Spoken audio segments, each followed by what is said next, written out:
ఓం నమః శివాయ. ఓం నమో నారాయణాయ.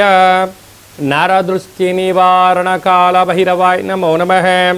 ప్రణో దేవి సరస్వతి వాజేభిర్వాజినీవతి ధీనామవిత్రియతు మహాసరస్వత్యై నమః. హరి ఓం. మా ఛానల్కి స్వాగతం. చూస్తున్న వీక్షకులకు ప్రేక్షకులకు ప్రియ కాళభైరవ భగవద్బంధులకి స్వాగతం పలుకుతూ మమ్మల్ని ఎంతగానో ఆదరిస్తూ ఉండబడినటువంటి ప్రియ సోదర సోదరీమణులకు, జ్యోతిష్ అభిమానులకు, హిందూ ధర్మ సంరక్షకులందరికీ కూడా మాఘమాస శుద్ధ పంచమి, వసంత పంచమి మహాసరస్వతి అమ్మవారికి ఆశీస్సులు, శుభాకాంక్షలు. 1-2-2025 నుండి 28-2-2025 వరకు పుట్టినటువంటి వారందరికీ కూడా ముందస్తుగా జన్మదిన శుభాకాంక్షలు. గతంలో వివాహం చేసుకున్న వారికి వివాహ వార్షికోత్సవ శుభాకాంక్షలు. ద్వాదశ రాశుల్లో గ్రహ గమనాలు ఒకసారి వీక్షింపచేద్దాం. వృషభ రాశిలో దేవగురు బృహస్పతి, మిథున రాశిలో కుజ భగవానుడు, కన్య రాశిలో కేతు సంచార స్థితి, మకర రాశిలో రవి బుధ సంచార స్థితి, కుంభరాశిలో శని భగవానుడు సంచార స్థితి, మీనరాశిలో శుక్రుడు మరియు రాహు సంచార స్థితితో ద్వాదశ రాశుల్లో గ్రహ గమనాలు ఈ విధంగా ఉన్నాయి. మిథున రాశి వారికి మాఘమాస శుద్ధ అష్టమి, అక్షయకాల భైరవ అష్టమి సందర్భంగా ఎలాంటి విధి విధానం పాటించడం వల్ల విపరీతమైన రాజయోగం, ఐశ్వర్యం, ఆనందం వీళ్ళ సొంతం చేసుకుంటారో ఈ వీడియోలో సవివరంగా సంపూర్ణంగా తెలుసుకుందాం. మిథున రాశిలో ఏ నక్షత్రాలు వస్తానగా మృగశిర నక్షత్రంలోని 3వ పాదం, 4వ పాదం, ఆరుద్ర నక్షత్రంలోని 4 పాదాలు, పునర్వసు నక్షత్రంలోని 1, 2, 3 పాదములు కలిపితే మిథున రాశి. చాలామందికి పుట్టినటువంటి కాల సమయంలో డేటా బర్తులు లేనటువంటి కారణం వలన పేరు యొక్క మొదటి అక్షరాన్ని అనుసరిస్తూ ఆ రాశిని తెలుసుకునే ప్రయత్నం చేద్దాం. కా, కీ, కు, ఖం, అజ్ఞ, ఛ, కే, కో, హ అక్షరాల వారందరూ మిథున రాశి జాతకులే. మిథున రాశి యొక్క అధిపతి బుధ భగవానుడు. వీరికి రాశిలోనే కుజుడు సంచారం చేయడం వలన, కుజదోష ప్రభావం కారణం వలన యంత్రాలతో, ఆయుధాలతో, పై అధికారులతో, సహా ఉద్యోగస్తులతో, కింది స్థాయి ఉద్యోగస్తులతో గౌరవాన్ని ఇచ్చి పుచ్చుకోండి. దయచేసి అప్పులు ఇవ్వద్దు. దూర వాయు జల ప్రయాణాలు కూడా పెద్దగా పెట్టుకోకపోవడం ఉత్తమోత్తంగా భావించగలగాలి.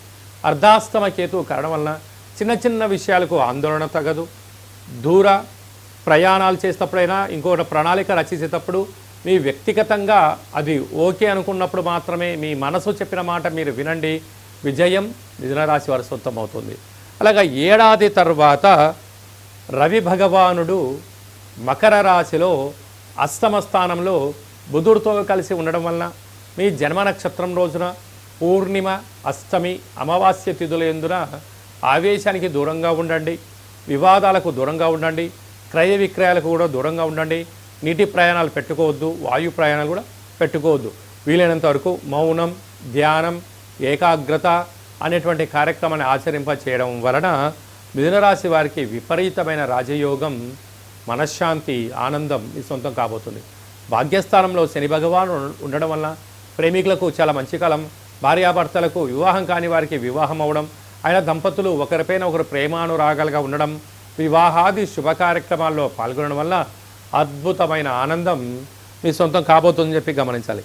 రాజ్యస్థానంలో శుక్రరాహుల కలయిక కష్టపడి పనిచేయడం వల్ల, ధర్మ మార్గంగా ఉండడం వల్ల, ఆధ్యాత్మికంగా ఉండడం వల్ల ప్రమోషన్స్, మీరు ఏ ప్రాంతానికైతే ట్రాన్స్ఫర్ అనుకుంటారో ట్రాన్స్ఫర్ అవ్వడం, విదేశాలకు వెళ్ళాలని మీ కోరిక నెరవేరుతుంది. అలాగనే వ్యయంలో గురు సంచార స్థితి ఉండడం వలన ఆధ్యాత్మికంగా ప్రశాంతమైన వాతావరణం ఏర్పరచుకున్నప్పుడు కొన్ని స్వల్పమైనటువంటి అనారోగ్యము, చీకులు, చింతలు ఉండినను ఆధ్యాత్మిక చింతనగా ఉండడం వలన, సూర్య నమస్కారం వలన వీటన్నిటిని అధిగమించే ప్రయత్నం జరుగుతుంది. ఇన్ని వేల వీడియోల్లో ఈ వీడియో మీరు చూస్తున్నారు అన్నట్లయితే కాళభైరవ స్వామికి ఆశీస్సులు మీ పైన ఉంది అని చెప్పి కూడా గమనించాలి. కనుక ఈ విజయం సాధించగలగాలి అన్నట్లయితే కాళభైరవ స్వామి స్మరణ వలన, ధ్యానం వలన భైరవ స్వామి వారు మన ఇంటికి వచ్చి ఆశీర్వదిస్తూ, మనల్ని సంరక్షిస్తూ, మన పనుల్లో ఉన్న ఆటంకాలను తొలగించి ఐశ్వర్యంకి స్వాగతం పలకబోతున్నారని చెప్పి గుర్తెరగాలి. ఈ విధమైనటువంటి ఆలోచన కార్యక్రమంలో సాఫ్ట్వేర్ ఉద్యోగస్తులు, హార్డ్వేర్ ఉద్యోగస్తులు, వ్యవసాయ సోదరీమణులు, గృహ భవన నిర్మాణ కార్యక్రమం చేసేటువంటి వారు, మార్కెటింగ్ రంగంలో ఉన్న వారందరికీ కూడా ప్రశాంతత అవసరమని చెప్పి గుర్తుపెట్టుకోగలగాలి. ఫిబ్రవరి మాసం అనగానే పండగలకు, చాలా ప్రత్యేకత. మాఘమాసం అనగానే ప్రతి తిథికి ఒక ప్రత్యేకత ఉంటుంది. మాఘమాస శుద్ధ పంచమి, వసంత పంచమి అంటారు. 2వ తారీఖు 2వ నెల 2025వ తారీఖున వసంత పంచమి అంటే సరస్వతి అమ్మవారి యొక్క జయంతి సందర్భంగా చిన్నపిల్లలకు 3వ సంవత్సరం పడి 3వ సంవత్సరం నిండేటువంటి పిల్లలకు నూతనంగా అక్షరాభ్యాసం ఎప్పుడు చేయించాలని చెప్పి చాలామంది అనుకుంటూ ఉంటారు. కనుక ఈసారి ఆ తారీఖున దేవాలయం వెళ్ళి అమ్మవారి యొక్క సంరక్షణలో, దేవాలయంలో పర్యవేక్షణలో అక్షరాభ్యాసం చేసినట్లయితే వారికి చాలా యోగం, శుభం కలుగుతుంది. అలాగనే చదువుకుంటున్న విద్యార్థులు పుస్తకాలు, ల్యాప్టాప్స్, అలాగనే సంగీత వాయిద్యం చేసి నడిపించే మనం ఏ వృత్తి అయితే చేస్తామో వారందరము ఆ రోజు అమ్మవారి దేవాలయానికి వెళ్ళి తెల్లటి పుష్పాలు, తెల్లటి వస్త్రాలు, విభూతితో అర్చన, అలాగనే పాయసము, చక్కెర పొంగలి, దద్దోజనం లాంటివి మహాపదార్థాలు అమ్మవారికి పెట్టి ప్రసాదం పంచడం వలన అందరికీ ఇచ్ఛాశక్తి, క్రియాశక్తి, జ్ఞానశక్తి అమ్మవారు ప్రసాదిస్తుందని చెప్పి కూడా గమనించాలి.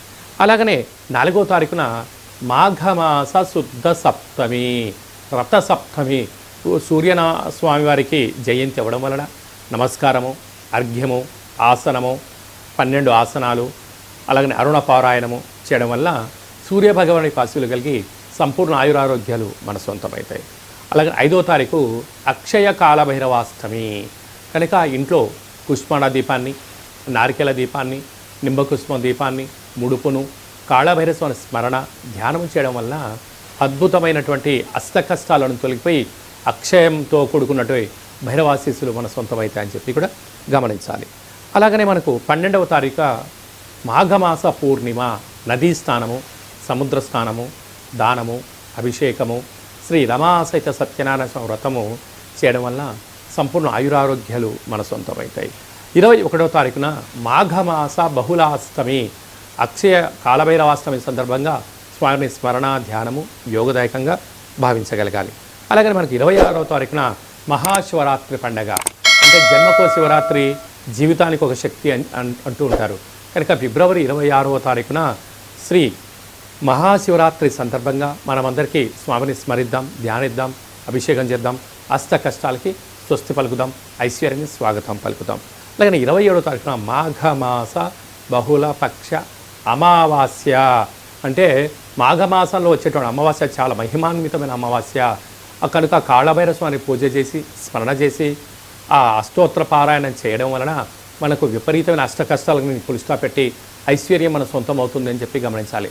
అలా కుదరలేదు అనుకుంటున్న వారందరికీ, శివుడికి రుద్రాభిషేకం చేయించుకోవాలి అనుకుంటున్న వారందరికీ కూడా ఈ కింది నెంబరు సంప్రదించినట్లయితే మీకు కాళభైరవ స్వామి పూజ, సరస్వతీమాత పూజ, సూర్య నమస్కారాలు, హోమ కార్యక్రమాలు చేయించి మీకు వీడియో కాల్ ద్వారా చూపించడం జరుగుతుందని చెప్పి కూడా గమనించగలగాలి. అలాగనే ఈ యొక్క పాత్ర కంచు పాత్ర అంటారు. అంటే ఈ యొక్క పాత్ర ద్వారా ఇంట్లో మనము ఉదయం సాయంత్రం పూజ చేసిన తదనంతరము ఇలా ఒకసారి శబ్దం చేసినట్లయితే ఓంకార శబ్దం రావడం జరుగుతూ ఉంటుంది.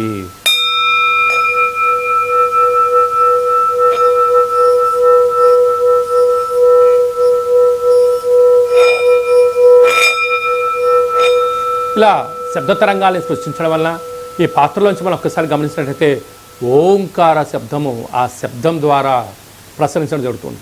ఇంట్లో ఉండబడిన జ్యేష్ఠాదేవి బయటికి వెళ్ళడం, బయట ఉండబడిన లక్ష్మీదేవి గళ్ళు గళ్ళు అంటూ ఇంట్లోకి రావడం, మానవుని శరీరంలో ఉండబడినటువంటి షట్చక్రాలు అంటే మనకు మూలాధార, స్వధిష్టాన, మణిపూర్వక, విశుద్ధ, అనహత అనే ఆజ్ఞ అనే చక్రాలు వికసించి మనం ఏదైతే అనుకుంటామో వాటిని విజయం సాధింపజేసే శక్తి ఈ అక్షయ పాత్రకు ఉందని చెప్పి గమనించాలి. మరొక్కసారి కూడా చూద్దాం.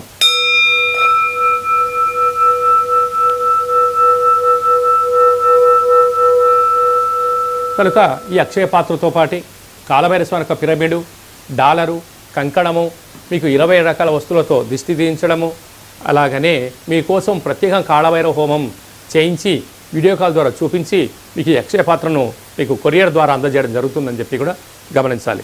కనుక కలియుగ కాలంలో కాలాన్ని అనుకున్నది మనం విజయం సాధించగలగాలంటే కాళభైరవ స్వామి స్మరణ, ధ్యానము ఉత్తమమైన మార్గంగా భావించగలగాలి.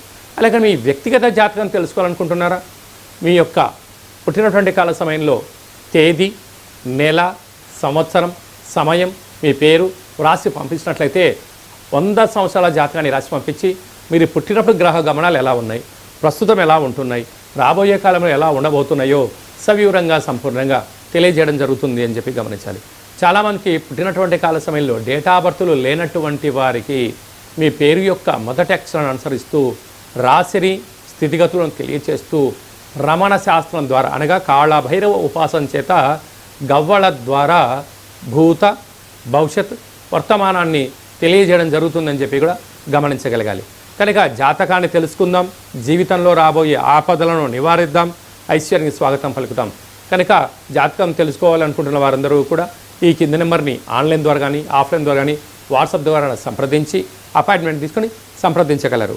అలాగా తరచుగా భార్యాభర్తలు గొడవ పడుతున్నారా? ఎందుకు గొడవ పడుతున్నారు? జాతకంలో ఉండబడిన ఇబ్బందులు ఏంటి? ఏ చిన్న స్వల్పమైన మార్పులు చేసుకోవడం వల్ల మీరు పాలు నీళ్ళలాగా శ్రీ పార్వతీ పరమేశ్వరులాగా కలిసి ఉంటారో కూడా తెలుసుకుందాం. అందరికీ శుభం, జయం, లాభం జరగాలని కోరుకుంటూ ఆశీర్వచనం. ఓం శతమానం భవతు శతాయు పురుష సతేంద్రియ ఆయుష్యేవేంద్రియే ప్రతిష్టతి ధనం ధాన్యం బహుపుత్రలాభం శత సంవత్సరం దీర్ఘమాయు సర్వే జనా సుఖినో భవంతు లోకా సమస్తా సుఖినో భవంతు సర్వం కాళభైరవ దేవతార్పణమస్తు. హరి ఓం. ఈ వీడియో మీకు నచ్చినట్టయితే లైక్ చేయండి, షేర్ చేయండి, మా ఛానల్ని సబ్స్క్రైబ్ చేసుకోండి.